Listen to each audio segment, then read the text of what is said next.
자, 이제 한번 말씀으로 가보도록 할게요. 여러분들 다 이제 제가 보내드렸으면은 요거 이제 보고 계실 거예요. 어, 오늘 이제 내용은 내용 아마가 아니고 오늘 내용은 사사기예요. 사사기를 볼 텐데 우리가 지난 학기 때까지 출애굽기를 봤어요. 출애굽기. 기억나실 건데 출애굽기라고 하면 나갈 출자 해가지고 애굽 이집트를 나가는 사건. 그러니까 이집트에서 종살이 430년 동안 하던 백성들이 이제는 나가서 자기네 본래 땅 이스라엘 땅으로 이제 돌아가는 그 여정을 그린 게 출애굽기. 우리가 지난 학기 때 수요예배 때 봤었죠. 그러면서 막 10가지 재앙도 있었고 이집트에서 안 보내주니까 막 뭐랄까요 모세랑 막 백성들 싸움도 나고 막 이랬잖아요. 그래서 그 백성들이 430년의 시간을 가지고 종살이를 끝나고 이제 하나님 10가지 재앙을 하는데 마지막 재앙이 피가 나일강이 피로 변하고 개구리가 있고 뭐 이런 것도 있다가 어떻게 돼요? 나중에 첫째 아들이 다 죽는 재앙이 생기죠. 그래서 이집트 사람들이 그 이제 재앙을 당하게 되는데 바로 파라오 왕이 이제 첫째 아들이 죽는 그 일을 겪고 나서 이제 이스라엘 백성들을 보내주게 되죠.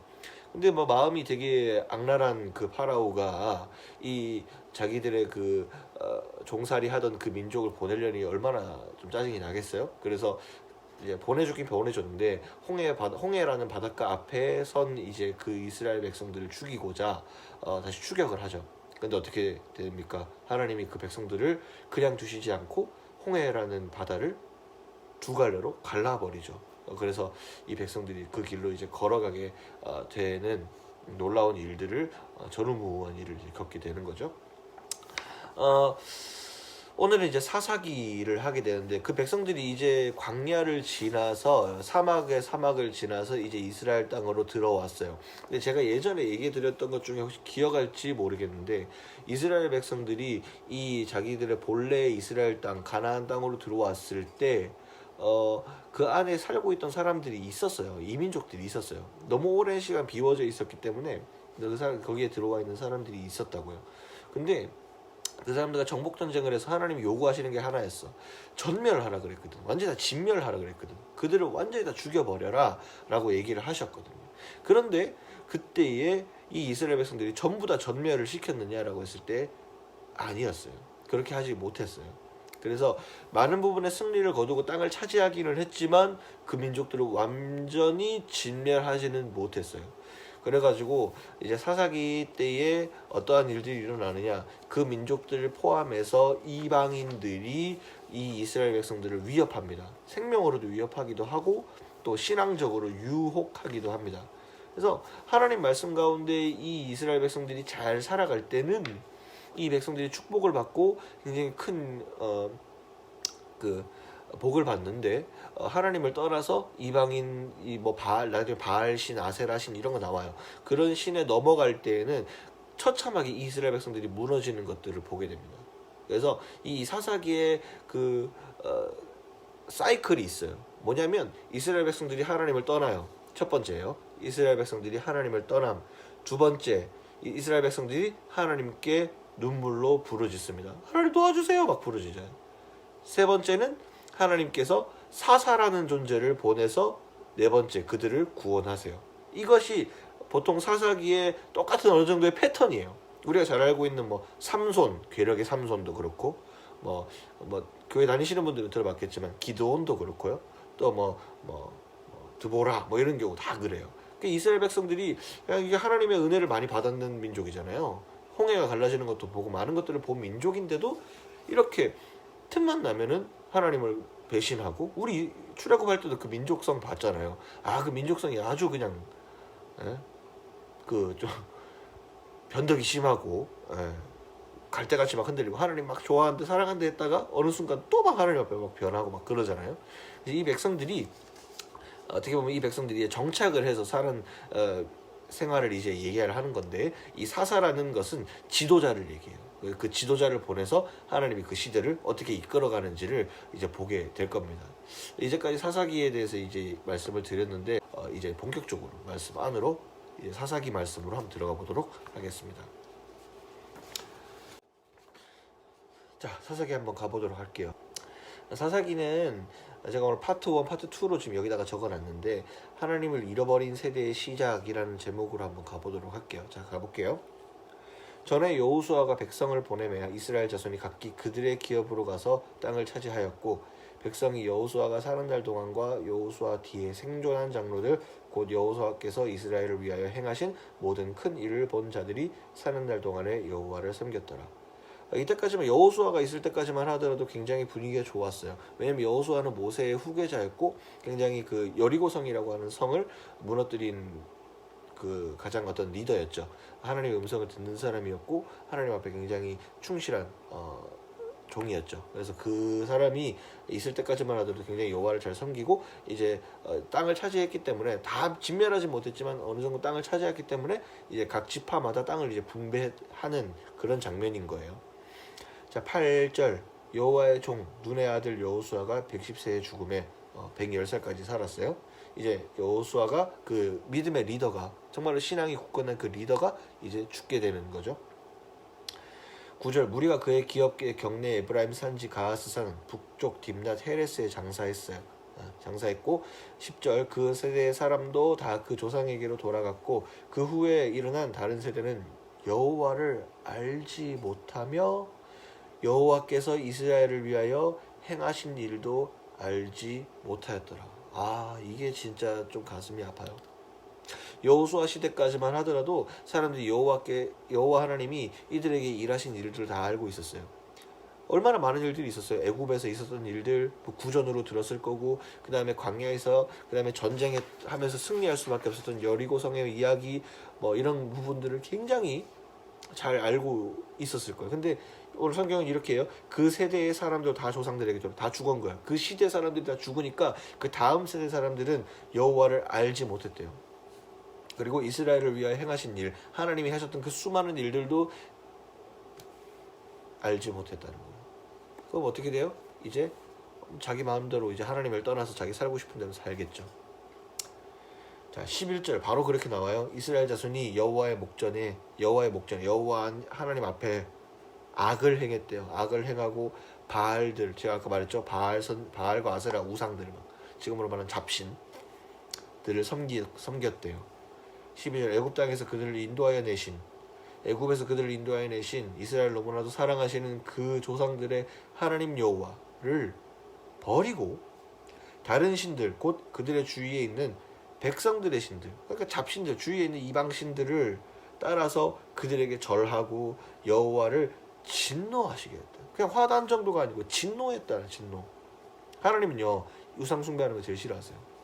잡신한테 가서 절하고, 왜냐면 우리는 하나님의 사랑하는 자녀잖아요. 너무나도 사랑하는 신부고 자녀되고 막 이런 너무 하나님의 사랑하는 자녀들인데 다른 데 가가지고 절하고 다른 사람과 사랑에 빠지고 다른 신과 사랑에 빠지고. 여러분 혹시 사랑의 시련을 당해본 적이 있는지 모르겠지만 배신당해본 적이 있나요 혹시? 진짜 그건 말이 인간으로 생각해도 너무 짜증나잖아요. 하나님은 어떠시겠냐고. 하나님 진노하시는 거예요. 13절 그들이 곧 여호와를 버리고 바알과 아스다롯이라는 신도 있어요.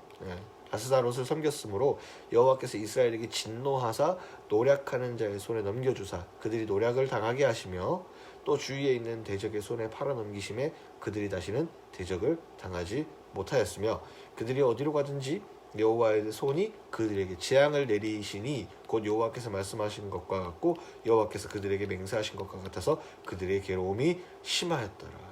여러분 여기서 얘기하는 게 뭐예요? 여호와께서 진노하사 노략하는 자들의 손에 넘겨주셨다는 거예요. 노략을 당하게 하셨다는 거예요. 하나님이 하신 거예요. 모든 주위에 있는 대적의 손에 팔아넘겼다는 거예요. 사랑하는 자녀인데, 사랑하는 자녀지만 바람 피우고 영적으로 바람 피우고 막 정말 우상을 섬겼을 때는 하나님 진노하신다는 거예요.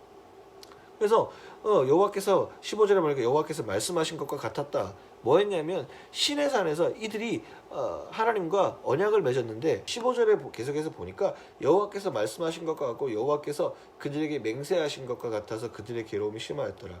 여호와께서 말씀하신 것과 같고 여호와께서 그들에게 맹세하신 것 뭐예요? 시내산이라는 곳에서 애굽에서 나온 백성들을 나오게 한 이후에 시내산이라는 곳에서 금송아지 사건 기억나시죠? 있었던 금송아지를 막 이렇게 경배해가지고 거기서 많은 사람들이 죽잖아요. 그 이스라엘에서 나올 때 이집트에서 이스라엘로 가는 그 중간에서 잠깐의 거점이었던 그 시내산에서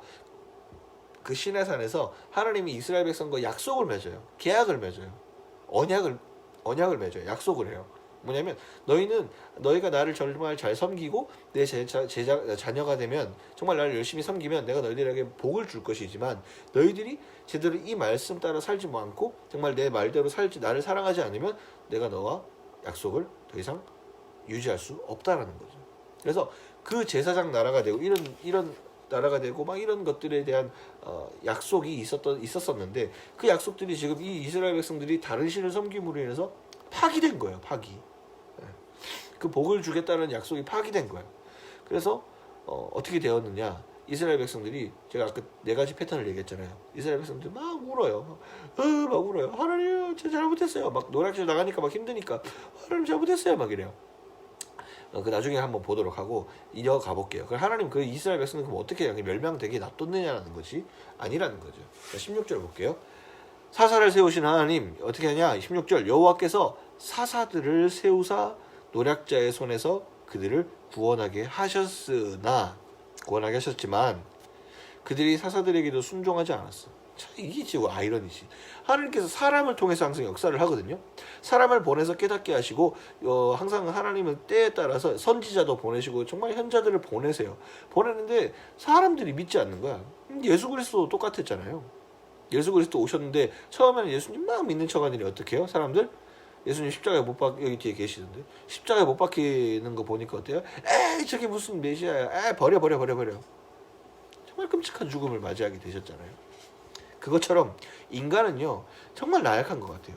이 사사들이 놀라운 능력을 또 보여주거든요. 전쟁에서 이기고 막 삼손 보세요. 막 막 그렇게 힘센 사람이 없었잖아요. 근데 삼손도 결과적으로 나중에는 굉장히 안타까운 죽음을 맞이하게 되죠. 어쨌거나 백성들의 뭐 원성을 샀든 안 샀든 삼손은 뭐 그런 일도 있었어요.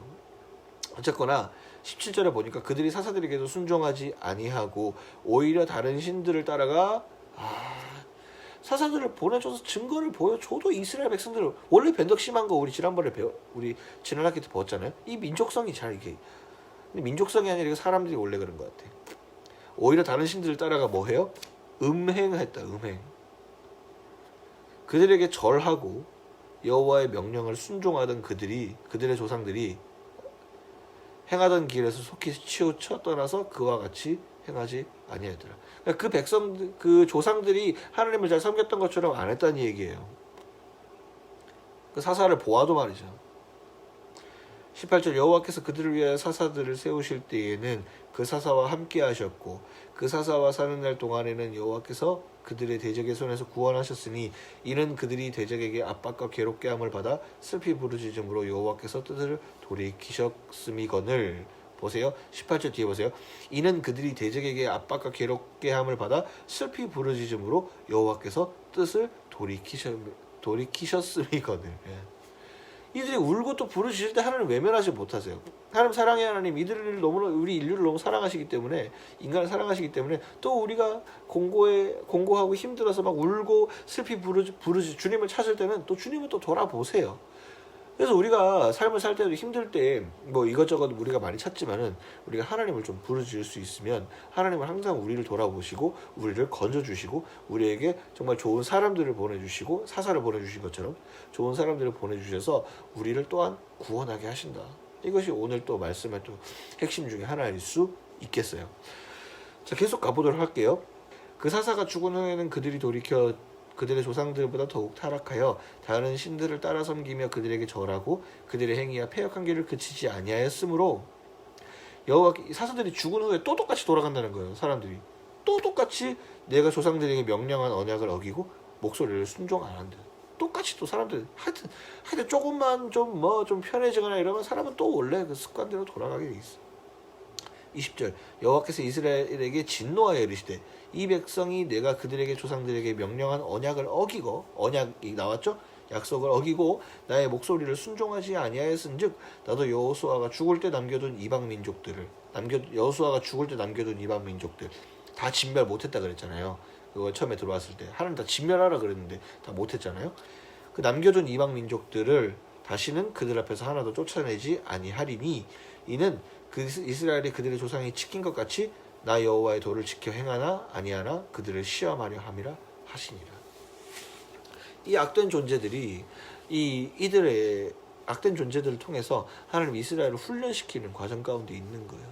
이들이 영적으로 타락하거나 행위적으로 굉장히 타락했을 때 이 민족들을 통해서 하나님 이들을 굉장히 훈련시키시고 이들이 더 굳건한 신앙으로 돌아올 수 있도록 하신다는 거예요. 하나님 때로는 우리 삶에도 그래요. 하나님 이거 어쩌면 나한테 이럴 수가 있습니까? 하나님 어쩌면 나한테 이럴 수가 있어요? 막 이러고 울 때가 있어. 근데 그럴 때에도 우리가 그 아픔에 계속 주저앉고 있으면 안 돼요. 그 아픔에 주저앉고 있으면 안 돼. 이것은 하나님의 훈련이라고 때로는 생각하고 때로는 내 행실을 돌아보고 내 행실의 올바른 점을 다시금 회복해야 되는 거죠. 오늘 사사기에서 말하는 교훈은 바로 거기 있는 거죠. 우리 삶에 문제가 있고 우리 삶에 뭔가 문제가 계속 해결되지 않을 때 내 삶의 잘못된 부분은 무엇인가? 내 삶에 무엇이 지금 굉장히 해결되지 않는 실타래처럼 꼬여 있는가? 내 삶에 정리되지 않은 것이 무엇인가를 다시 한번 살펴보시고 그 어두운 부분에 빛을 비췄을 때 그 어두운 부분이 확 드러나야 돼요. 그래서 그 빛은 누구냐면 바로 하나님 예수 그리스도의 빛이 비춰져야지만 우리의 삶을 볼 수 있고 우리 삶의 어려운 문제들이 해결이 된다는 거죠. 취업의 문제, 여러분들 학업의 문제, 뭐 인간관계의 문제 여러 가지들이 있어요. 그런 문제들이 해결되지 않을 때 하나님은 뭐하라고 말씀하시는가? 하나님은 내가 이 상황 가운데 어떻게 하기를 원하시는가를 생각해 보면 그 모든 문제가 더 수월하게 해결될 수 있음을 우리는 알게 돼요. 그래서 여러분들이 성경이나 하나님의 말씀이 무엇일까라고 생각했을 때 그것이 나는 잘 모르겠다라고 했을 때는 저한테 오셔도 좋고 여러분들 주위에 좋은 사람들한테 뭐 이렇게 물어볼 만한 검증된 사람들한테 신천지 가서 물어보면 안 되죠.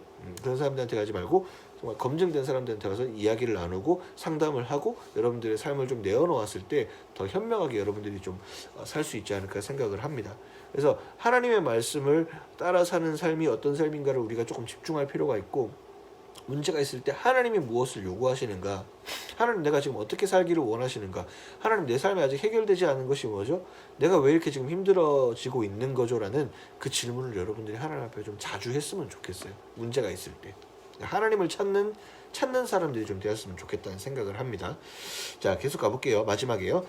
여호와께서 그 이방 민족들을 머물러 두사 그들을 속히 쫓아내지 아니하셨으며 여호수아의 손에 넘겨주지 아니하셨더라. 결국은 하나님은 이 영역을 계속 두고 계시는 거죠. 자, 정리를 해볼게요. 자, 오늘 정리는 한 3가지로만 해볼게요. 첫 번째는 뭐냐면 하나님을 잃어버린 세대가 있을 수 있다라는 거예요. 하나님을 잃어버린 세대가 있을 수 있다라는 거예요. 우리가 하나님을 그냥 쉽게 듣고 쉽게 교회가 있고 수요일에 쉽게 나올 수 있고 하지만 우리의 삶에서 분명히 하나님을 잃어버리는 시간들이 우리에게 분명히 있다는 거예요. 우리가 자만해서는 안 된다는 거예요. 우리가 지금 이렇게 말씀을 듣고 나는 하나님을 열심히 잘 믿고 있어 라고 얘기하지만 이스라엘은 하나님을 직접 본 사람들이잖아요. 이 사람들은. 그럼에도 불구하고 몇 세대, 100년, 200년, 수백 년 지나지 않아도 하나님을 잃어버릴 수 있다는 거예요. 우리가 지금 영적으로 자만해서는 안 되고 나는 이 정도면 괜찮아라고 하는 순간부터 하나님을 잃어버리는 순간이 되는 거예요. 그래서 절대로 하나님을 잃어버리지 않는 우리가 되었으면 좋겠고요. 두 번째는 이제 우리가 중요하게 생각해야 될 두 번째는 하나님은 우상을 굉장히 멀리 하신다는 거예요. 우상을 정말 우상을 섬기는 자를 진노하신다는 거예요. 우리가 하나님이 아닌 다른 것을 우선적으로 섬겼을 때에 물론 순간적으로는 해결될 수 있겠죠. 마음이 괴로울 때 술 한잔 할 수 있고 마음이 어려울 때 다른 걸로 내가 돈을 어떻게 여자친구를 만나고 뭘로 해결이 될 수는 순간적으로 해결이 되는 것처럼 보이겠지만 하나님은 그게 궁극적인 우리의 삶의 해결이라고 보지 않아요. 마음이 외로울 때에 물론 외로워서 결혼도 하는 거고 저도 그렇게 했지만 외로워서 우리 인간이 혼자 살 수 없기 때문에 했지만 그것이 궁극적인 해결은 안 돼요. 라고 얘기하면 안 되나? 어쨌거나 결혼은 우리 삶에 굉장히 중요한 거지만 결혼이 우리의 삶에 인생의 100%의 행복을 준다고 할 수는 없어요. 와이프도 오해를 안 했으면 좋겠는데 그러니까 인생의 궁극적 우리 삶에 있는 필요를 100% 채워줄 수 있는 것은 하나님만이 가능한 거예요. 여러분 정말 여러분에게 정말 친한 친구가 다들 있나 뭐 있겠죠? 있을 수 있고 뭐 어쩔 수 있는데 여러분의 부모도 때로는 여러분을 실망시킬 수가 있어요. 내가 정말 사랑하는 어떤 친구 누가 되더라도 나를 실망시킬 수 있어. 나를 100% 만족시킬 수 있는 존재는 나를 정말 지으신 분, 나를 정말 만드신 분만이 나의 메커니즘을 아는 거예요.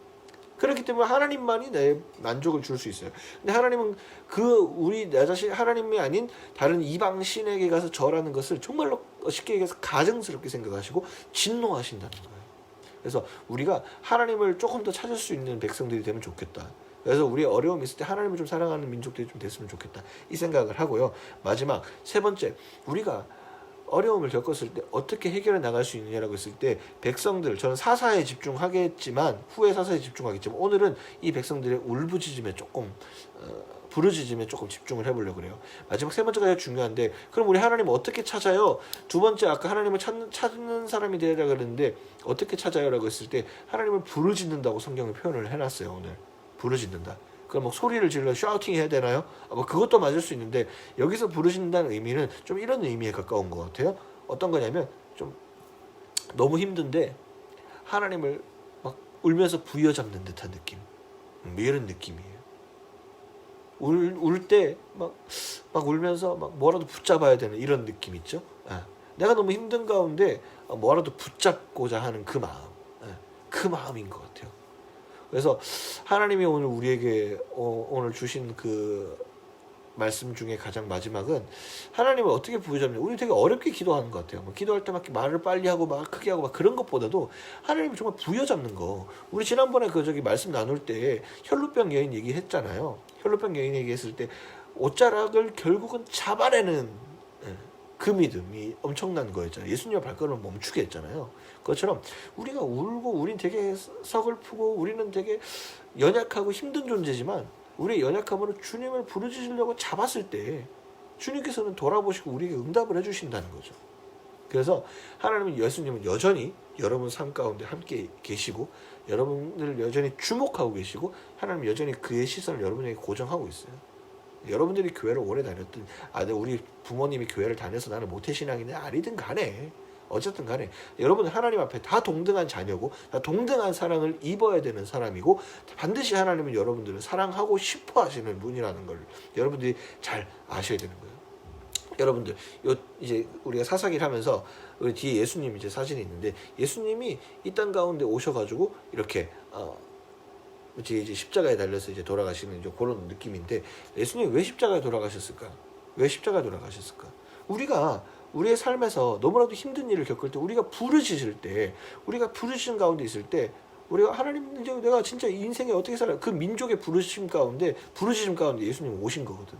인간의 죄를 도저히 해결할 수 없어서 우리 인간의 죄 때문에 우리 인간이 자꾸 나약해지고 계속적으로 암흑으로 가는 걸 예수님 볼 수 없어서 오신 거거든요. 마치 사사와 비슷하죠. 근데 최고의 사사고 그렇게 보면 최고의 사사고 우리 인류의 마지막 영적인 대안인 예수님이 그래서 오신 것처럼 우리가 부르짖을 때 예수님은 여전히 우리를 위해서 응답하고 계신다. 2000년 전에 오셨던 그 예수는 죽지 아니하고 여전히 우리 땅 가운데 살아 계신다라는 걸 여러분 기억하시고 이제 이 사사기를 앞으로 우리 계속 해나갈 텐데 수많은 사사들이 있어요. 그 사사들의 이야기를 통해서 우리가 조금 더 보도록 하겠습니다. 이 사사기의 이야기를 통해서 여러분들이 앞으로 조금 더 예수 그리스도를 더 보게 되고 오히려 구약이지만 예수 그리스도를 더 보게 되고 여러분들 삶에 조금 더 이 수많은 사사들이 나오거든요. 수많은 사사들을 통해서 하나님은 이럴 때 이렇게 역사하시고 이렇게 역사하시고 여러분 삶과 조금 대조해서 볼 수 있는 비교해서 볼 수 있는 우리 삶을 훤히 관통할 수 있는 말씀이 될 거라고 저는 생각해요. 그래서 오시면 너무나도 좋은 시간들을 좀 가질 수 있을 것 같고 여러분들 이렇게 보시게 되면 제가 찬양은 항상 넣어놓을 거예요. 매주 다르게 여러분들 찬양을 한번 들어보시는 거 좋고 여기 보면 땡땡땡의 생각 있잖아요. 여기는 여러분들의 이름을 적는 거예요. 이제 복사가 잘못해서 여기 안 나오는데 땡땡땡의 생각은 여러분들 이름을 적어주시고 뭐 컴퓨터로 적으셔도 되고 손으로 직접 적으셔가지고 사진 찍어 보내셔도 돼요. 그래서 땡땡땡의 생각 적으셔가지고 여러분 여기 이제 좀 쓰고 싶은 내용들 좀 자유롭게 적었으면 좋겠어요. 뭐 우리 예전에 했던 대로 여러분들의 생각 적고 기도 제목 3개 적고 이것도 괜찮아요. 이것도 괜찮고 여러분들 뭐 좀 적고 싶으면 마음대로 좀 적어서 여러분들 보내주시면 좋겠어요. 조금 단톡방에 올리기 좀 부끄러우면 제 개인톡으로 보내도 좋아요. 그래서 여러분들 좀 자유롭게 하실 수 있으면 좋겠습니다. 어려운 사항들은 제게 카톡으로 보내주시고, 여러분들 내일 제가 한 오전에 이 영상 해서 좀 올려드리도록 할게요. 너무 감사드립니다. 여러분 빨리 보고 싶습니다. 너무나도 코로나 때문에 앞으로 좀 여러분들 건강 이상 없도록 저도 항상 기도하고 있고, 여러분들 너무 좀 마음 어렵지 않았으면 좋겠어요. 인터넷 강의 참 쉽지 않겠지만 그 시간들 잘 버티고 저희가 빨리 만나서 좋은 시간을 좀 가질 수 있었으면 좋겠습니다. 기도하시고 여러분들 삶에 좀 잘 하루를 마무리할 수 있었으면 좋겠습니다. 수고하셨습니다. 곧 만나요.